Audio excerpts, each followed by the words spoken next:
J'ai fait cette vidéo pour vous présenter les pieds et les règles à quilter Westali qui sont adaptés aux machines familiales.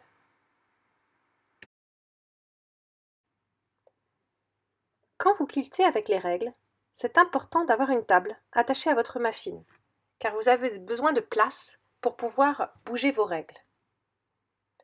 C'est aussi important de ne pas avoir d'intervalle à l'endroit où la table s'attache à la machine. J'utilise ici un tapis en téflon qui permet de gommer les irrégularités de la table et qui aide le tissu à mieux glisser sur la table.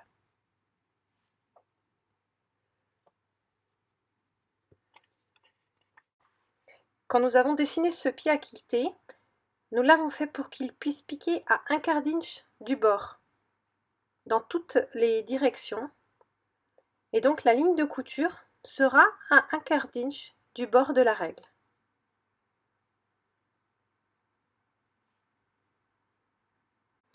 Nos pieds sont très faciles à installer.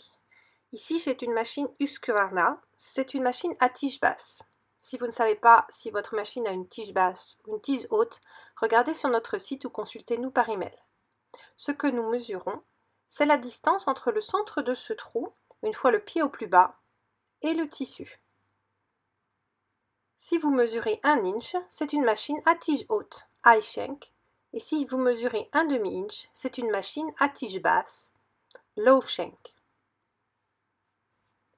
Pour fixer le pied, retirez donc le pied actuel, placez le pied à quilter autour de la barre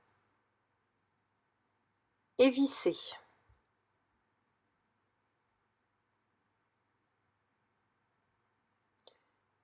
Pour quilter, j'ai besoin que mon tissu se déplace librement sous le pied. Je peux ajuster le pied en desserrant légèrement la vis.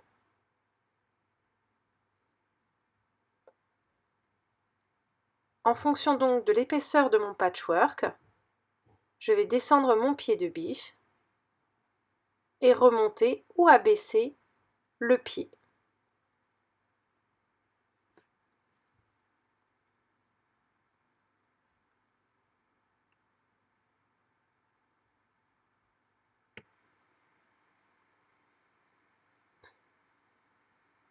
Une fois dans la bonne position, le mieux est d'utiliser un tournevis pour bien serrer le pied avant de commencer à piquer.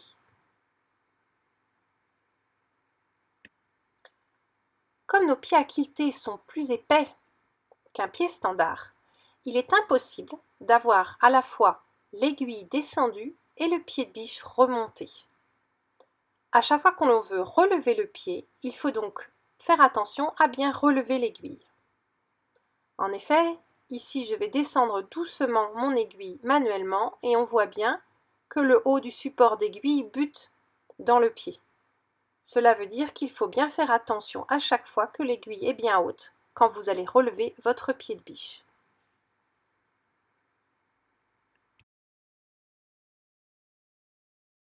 Voici quelques informations sur les règles. À l'origine, nos règles étaient faites pour les machines longue arme en acrylique 6 mm, soit 1/4 d'inch. Mais sur les machines familiales, ces règles de 6 mm ne peuvent pas passer à l'arrière de l'aiguille. Je peux la positionner devant, sur le côté, mais pas derrière. Et si je passe à l'intérieur de ma règle, la règle va bloquer avec la tige qui tient le pied. C'est pour cela que nous avons adapté l'épaisseur de règle pour les machines familiales. Nous avons une large gamme de règles. Voici une de notre gamme SpinFX qui existe en plusieurs formes et tailles. Elle a une clé et cette clé permet d'enchaîner les motifs sans avoir à couper le fil. Il suffit de détacher la petite clé pour pouvoir passer le pied à travers le trou, sortir la règle et ensuite la repositionner plus loin sans avoir à couper le fil.